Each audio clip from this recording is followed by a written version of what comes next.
Morning everybody, just woken up here at the Riverside Retreat and going to head out for the Constitutional and get that exercise in.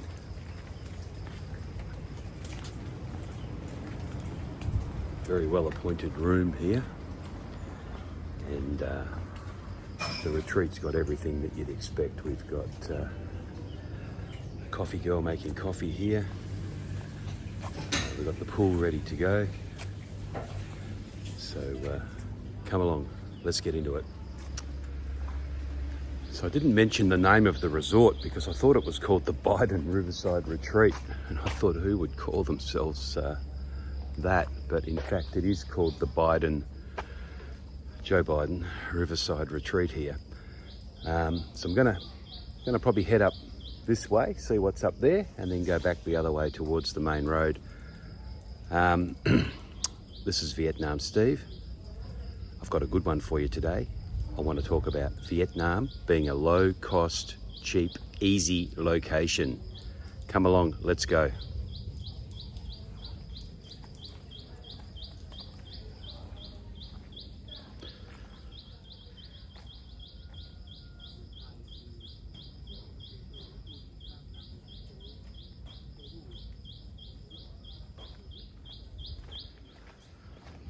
So, I get a lot of comments about people that know a lot about Vietnam, but I'm not sure that they know a lot about all of Vietnam. They talk a lot about the big cities, and we have a lot of cities here. In fact, we've got 58 provinces and 5 city governments. So that's like 63 provinces or states. So that means there's quite a lot to see when you're ducking around Vietnam. Now the 5 big ones, Hanoi, Ho Chi Minh City, you've obviously heard of those two. Da Nang gets quite a mention. Ca To, one we don't hear much about. And of course Hai Phong, which is near me, up near Ha Long Bay. So they're all autonomous cities, and time for a U-turn because the rain has started.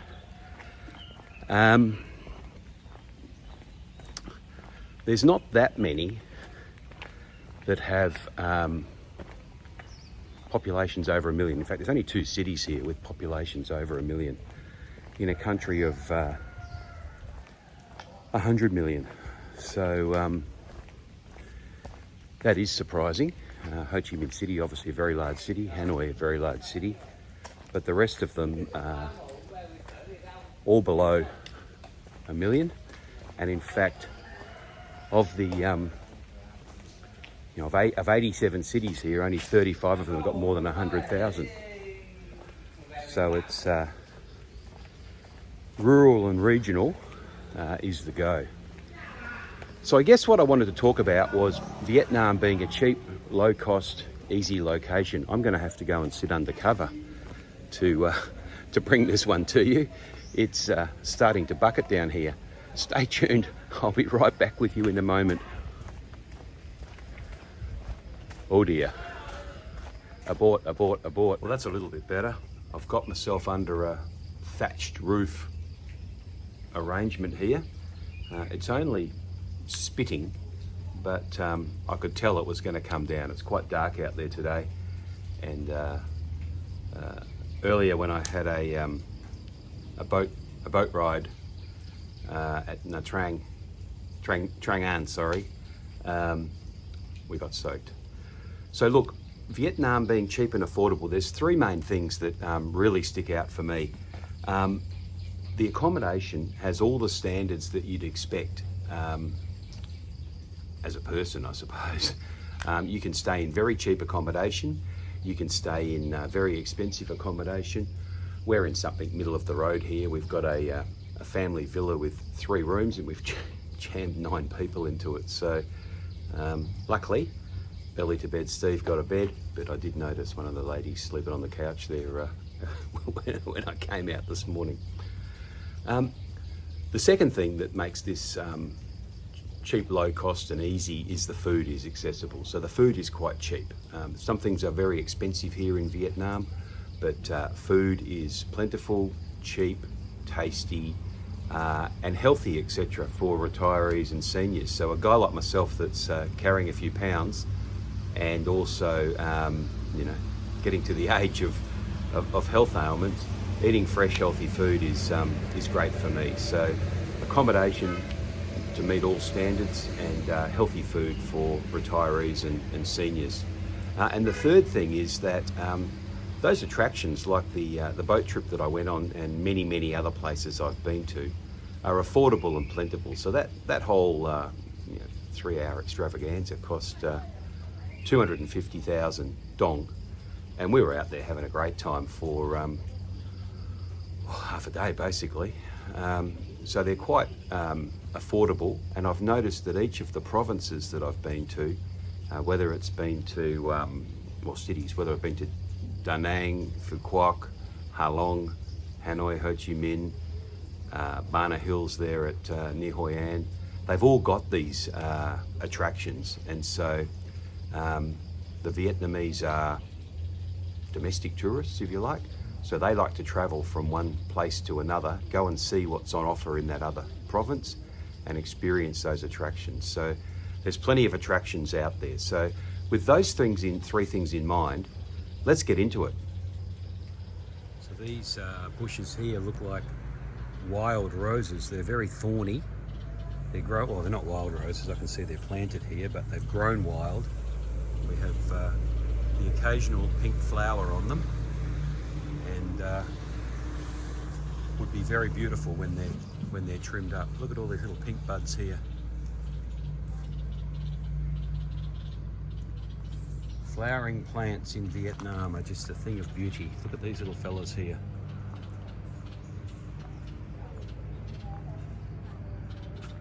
Amazing. Rightio, I've left the thatch roof because I noticed the dripping on the roof got a little less prevalent. I might pause here because this table's just freed up. I'm going to put the pool in the background, and I'm going to sit smack bang on a wet chair. So, oh dear. So look, the real setup for what I'm talking to you about today is if you're looking to escape from high cost locations, then you're going to need to have an existing nest egg to make sure that it doesn't run out. So don't plan on coming to a place that's got less cost than your hometown and then trying to find some work, particularly if you're in Asia. The Asian countries tend to favour their own population, and difficult to get work at a reasonable remuneration in these places. Make sure you've got that nest egg. So that means, drive that financial freedom number down as low as you possibly can, and you've done the calculations so that you've won the game and you can actually do less. The third thing is if you're looking for stimulation. So the youthful nature of Asia in general and Vietnam in particular. I don't know if you know, the average age in the US or Australia is about 38.5 years of age, is the average age of the population. Here it's way lower than that. It's down around the 32, 33 mark. So not unusual to see at a resort like this, which in Australia would be populated by people of my ilk, actually populated by 28, 29-year-olds with 2 kids. The population is younger, and that creates a more vibrant place, in my opinion. And then thirdly, with Vietnam in particular, they really are receptive to foreigners in the community. So you might have even heard when I was walking back there earlier to dodge the rain, there were people calling over the fence to me, hello, hello, hello. Now, if I had have said Sing Chow to them, we would have had a chat. And admittedly, this morning it's just after 8. if it had been closer to lunchtime, they would have been lining me up for a beer, that's for sure. So people are receptive to foreigners in the community. There's a young population here that makes it vibrant and feels stimulating. You've got to have that nest egg to make sure you can survive, but that might be $1,000, $2,000 or $3,000 a month. It's not exorbitant. And then you've got to be actually looking for an escape from a low-cost locale, not just actually from a high-cost locale, not just actually talking about it. So some people dream about worthy accomplishments, others just get on and do them. If you're looking for a quiet place near Trang An, when you come to do the boat ride, think about coming to the Biden Resort and the family villa. So now it's always fraught with danger when there's a walk and talk beside the pool. But I guess if I don't go far from shelter, I'm not going to get any more wet than I am. I have to say the backside of my pants are soaked because that chair was just soaked that I sat on. But anyway, look, I want to give you some insider insights. It's not going to be a long one today, but it's really going to give you those insights that you need to think about what would be the pros of coming to Vietnam and what might be some of the cons. So look, one of the pros that I see about Vietnam, and I'm a former business person, is that they've been developing at a fast growth rate. I think they've been the 6th fastest economy in Asia for many, many years. They're running at about 8 or 9%, and they don't look like slowing down. I've just ducked under the cover here. The cleanliness standards have improved, and my comment is it's clean here. I've got a family member coming later in the year. They're probably worried about, can I drink the water, can I eat the food? I'd be wary of the water where it's coming from, but I've never had any problem with any of the food here in Vietnam. It's clean here. And then while we're talking about food, it's healthy. We're not eating typically the fried food that we see in the West. We're eating fresh food that's semi-boiled and comes straight from the garden. And there's been more than one place where I've actually seen them, run out to the garden, pull up some more greenery because we'd needed a little bit more salad for what we were actually eating. So it's really healthy, it's really clean, it's on the grow, and of course the people are curious. So while I was walking to you then, coming back down the side of the pool, there were people behind me, little girls and boys and the mothers looking out, wondering what the hell this... I think they were wondering whether I was going to fall in the pool or not. So the people are curious. English is becoming more prevalent. Every time I'm in an elevator, a kid will ask me, hello, what is your name, how are you? So all the kids are learning English. And I even spoke to a man who was probably about my age and asked, when did he learn English? And he said he learned it in school. So they've been learning English for a long time, but they haven't been exposed to it. Now they're more exposed to it. It's becoming more and more prevalent. So somehow I'm going to go back to that cover because the rain has started.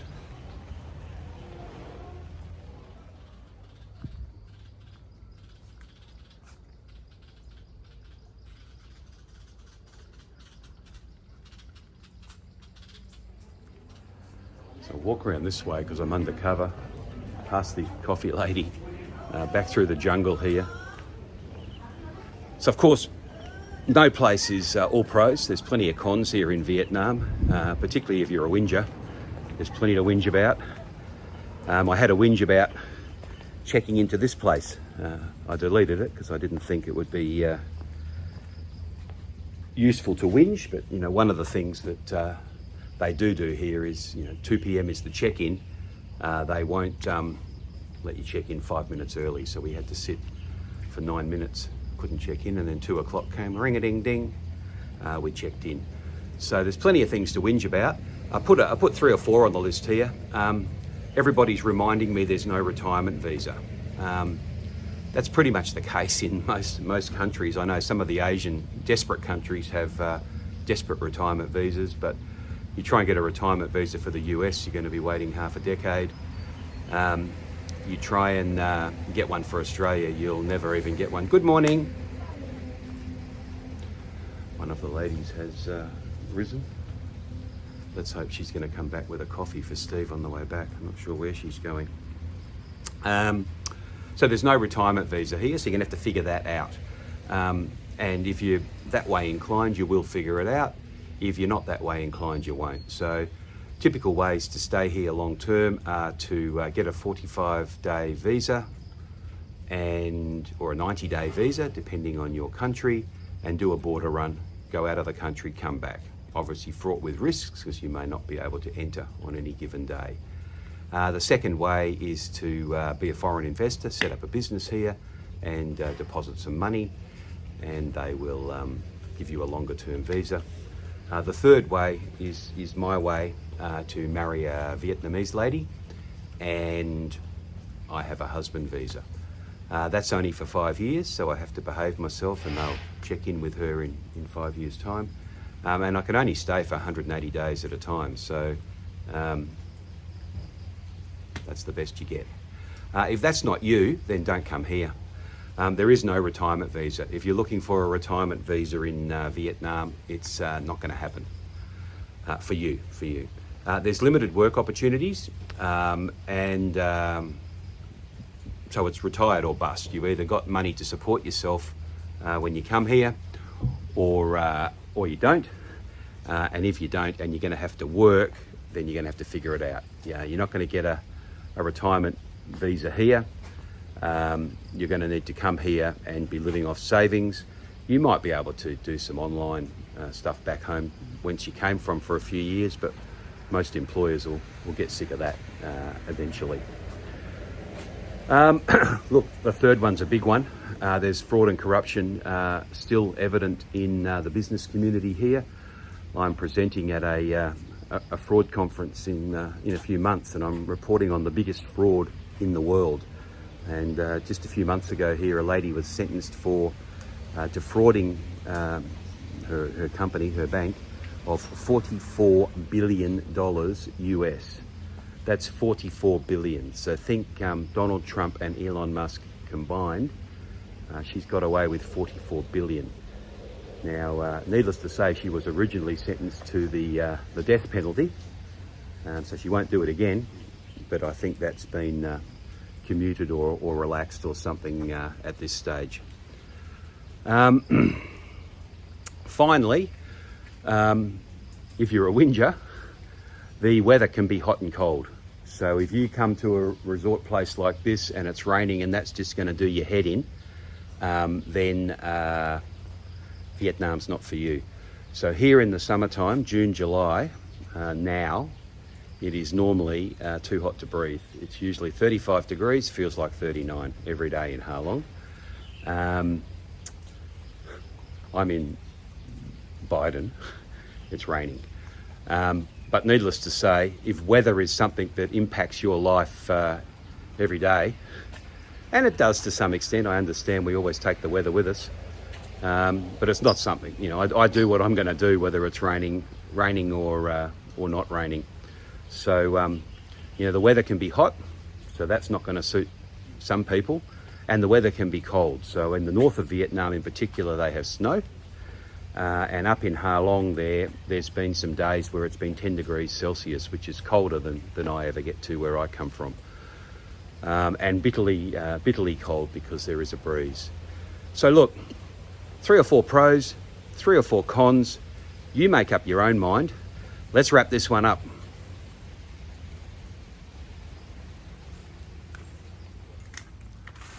Okay, so what we've got here is a traditional Vietnamese dish. This is frozen squid, and we're putting some sort of flammable liquid on it. This happens at every time we go away camping, we get this kind of deal. So now we light up a bit of paper.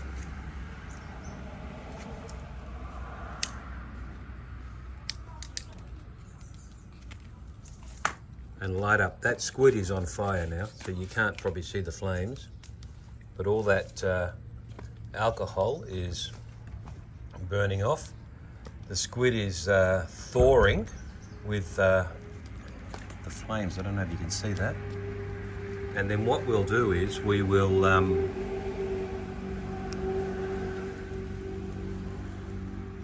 getting smoked out here.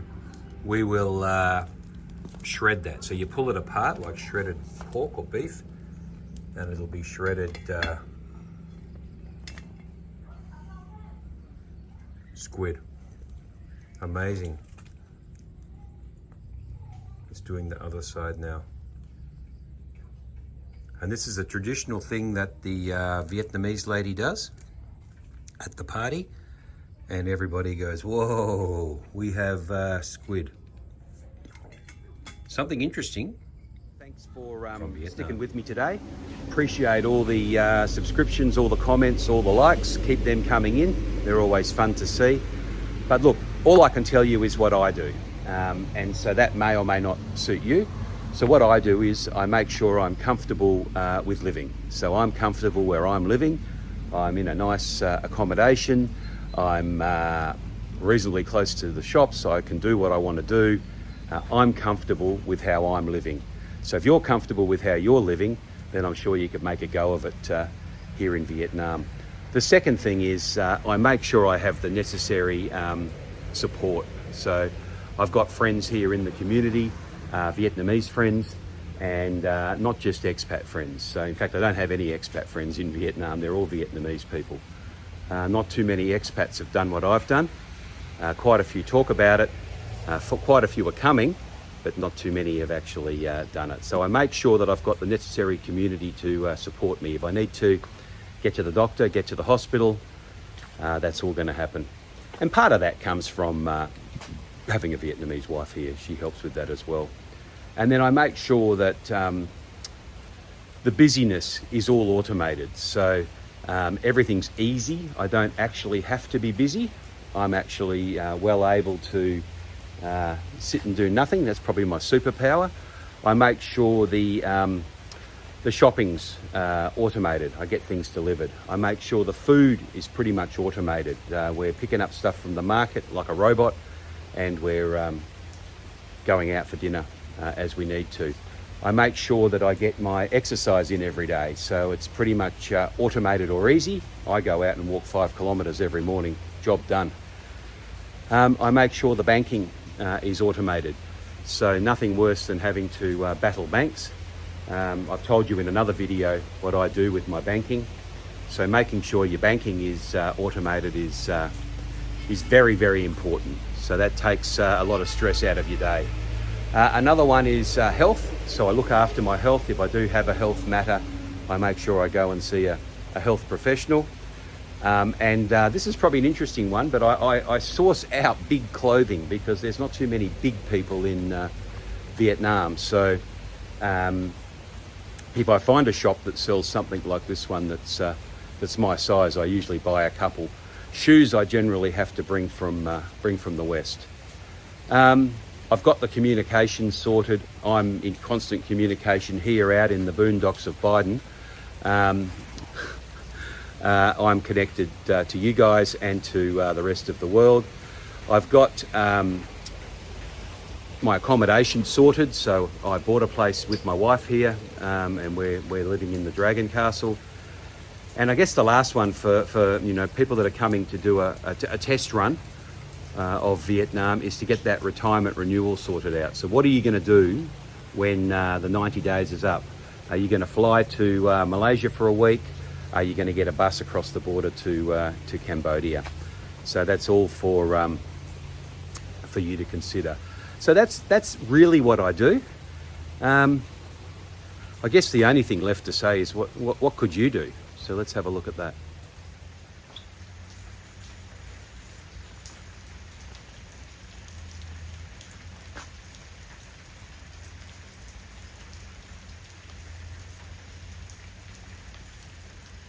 So apologies we didn't get the walk in this morning. It's sprinkling down again. I guess breakfast is the next thing on my agenda. So what can you do? Well, obviously make a checklist. Think about the things that might be important for you. I've listed 9 or 10 of my things there just in the previous segment. Make your own list and figure out what it is that is going to be important to you when you get to the foreign location and how you're going to figure that out. If you know what's important to you and you've got your checklist, then think about how you'll make it work. So what will you do when something goes wrong? Get a list, figure it out what's important to you, figure out how you're going to make it work when something goes wrong. Thanks for sticking with me today. I know it's a short one. Sorry about the rain, not much I can do about that. Hopefully we'll get one out in the sun a little bit later today. Stay frosty. This is Vietnam Steve, and I'll see you in the next one.